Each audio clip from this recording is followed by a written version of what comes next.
Do you ever feel like you're speaking a language no one else understands? While others float on the surface, you're drowning in the depths of every emotion and thought. It's exhausting, lonely, and confusing. But what if your intensity isn't a flaw? Let's uncover the psychology of feeling too deep. Have you ever walked into a room and instantly felt a heavy mood even though everyone was smiling? Or maybe you've watched a movie that stayed with you for days while your friends forgot about it before the credits finished rolling? If you often feel like you are picking up on signals that everyone else is missing, you aren't imagining things. You aren't being dramatic, and you certainly aren't broken. You are likely what psychologists call a highly sensitive person, or an HSP. This isn't just a personality quirk or a phase you're going through. It is actually rooted in the way your brain is built. About 20% of the population has a nervous system that is simply more tuned into the environment. Think of it like a radio. Most people have an antenna that picks up the big local stations, the loud noises, the obvious conversations, the clear emotions. But your antenna is much more powerful. You're picking up the distant signals, the static, the subtle shifts in tone, and the unsaid feelings in the air. Scientists call this sensory processing sensitivity. It means your brain takes in more information and processes it much more deeply than the average person. When you see a sunset, you don't just see colors, you feel a profound sense of awe that might even make you want to cry. When someone uses a slightly sharper tone of voice than usual, your brain spends an hour wondering what changed in your relationship. This depth of processing is a massive amount of work for your mind. It's like running a high-powered software program on a computer that never gets a break. Because you process everything so thoroughly, you also get overstimulated much faster. While others might enjoy the chaos of a crowded mall or a loud party, your brain is working overtime to categorize every sound, smell, and facial expression. Eventually, you hit a wall. This is why people who feel too deep often need to retreat into a quiet room or spend time alone. It's not that you don't like people, it's that your brain needs time to finish filing away the massive amount of data it just collected. This sensitivity also comes with a unique biological feature called mirror neurons. These are the cells in our brain that allow us to feel empathy.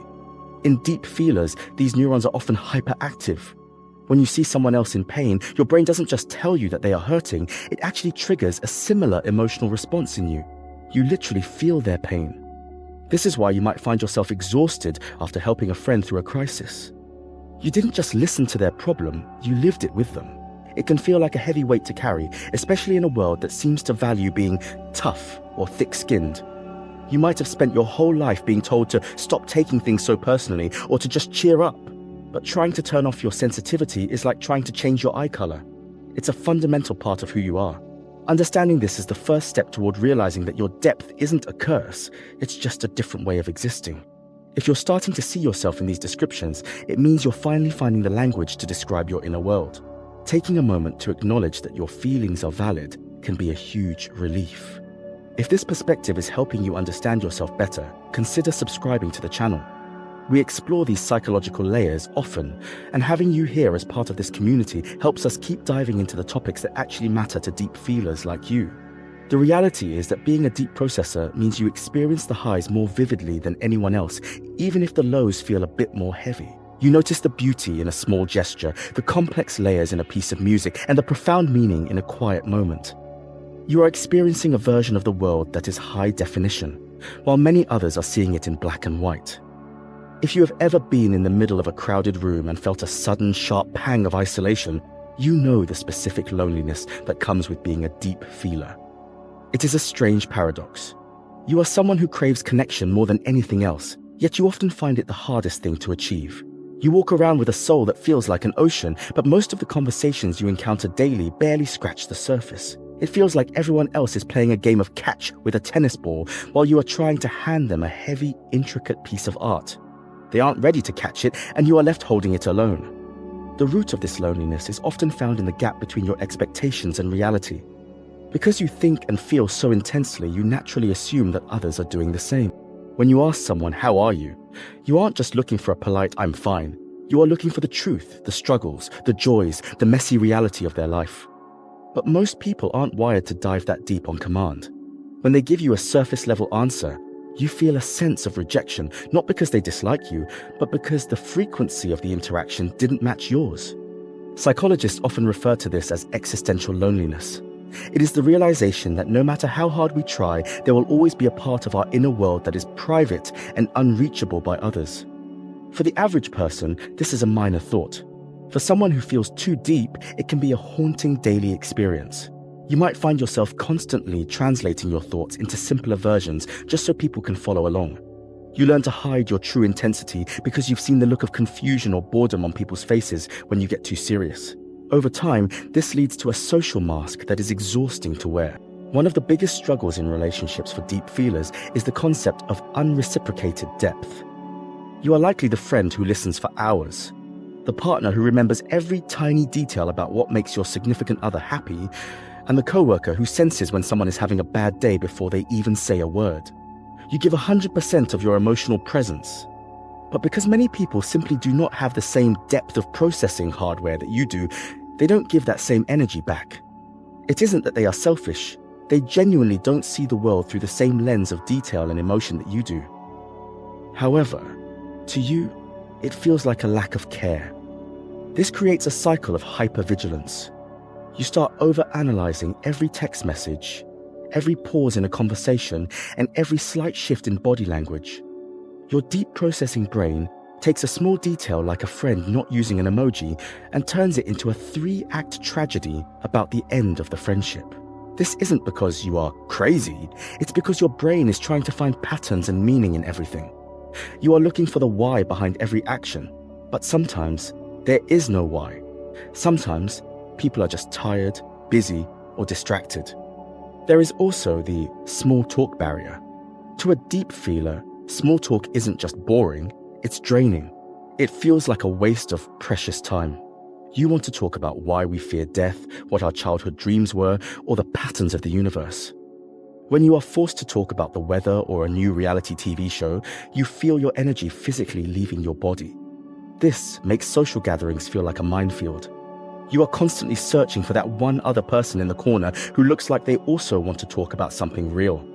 This loneliness is compounded by the fact that deep feelers are often human mirrors. You reflect the emotions of those around you so well that people often use you as a therapist. They walk away feeling light and understood, but they leave their emotional baggage with you.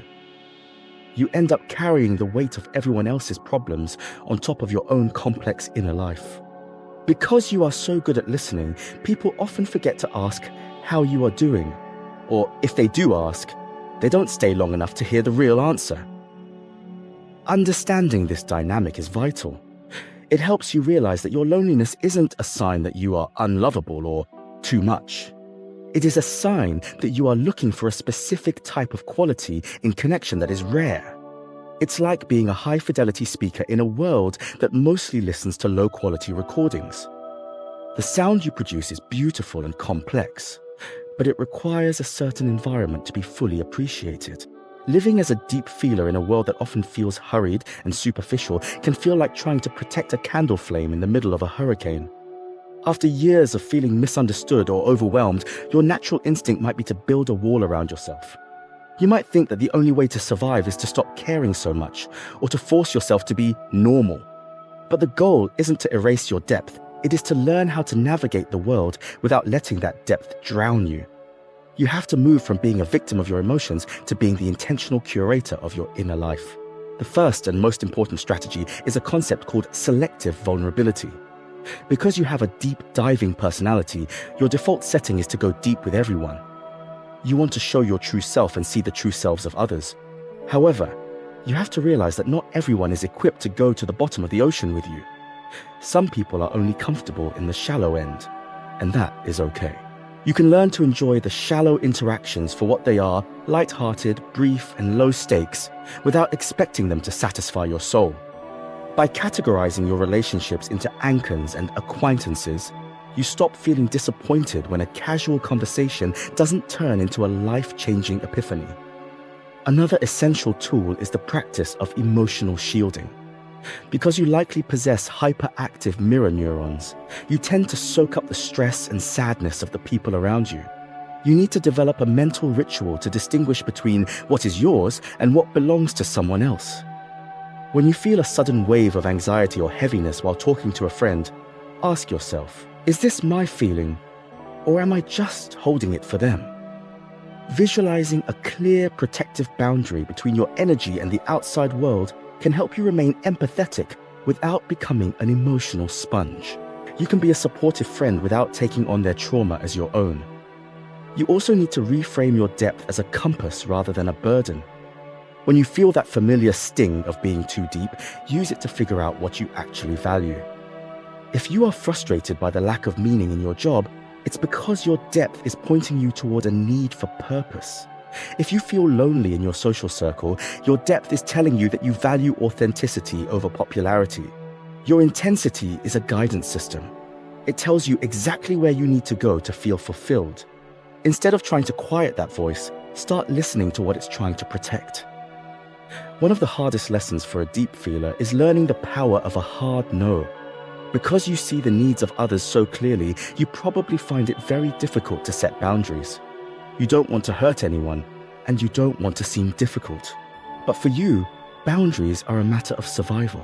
If you don't say no to the loud party, the extra project, or the emotionally draining phone call, your system will eventually crash. Setting a boundary is not an act of selfishness, it is an act of maintenance. It ensures that you have enough energy left to actually enjoy the things and people that matter to you. It is also vital to find a creative or intellectual outlet where your depth can run free. Whether it is writing, painting, music, or a complex hobby, you need a quote container for all that extra processing power. When you don't have a place to put your deep thoughts and feelings, they tend to turn inward and become overthinking or anxiety. Giving your depth a project allows it to become productive rather than destructive. It turns your quote too muchness into something tangible and beautiful.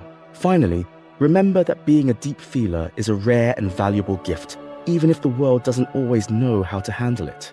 You are the one who notices the beauty others walk past. You are the one who offers the kind of empathy that can actually change someone's life. You are the person who sees the world in high definition. While it can be lonely at times, it also means your life is incredibly rich. You aren't just skimming the surface of existence, you are truly living it. By protecting your energy and choosing where to dive, you can stop feeling like an outsider and start feeling like the keeper of a very special flame.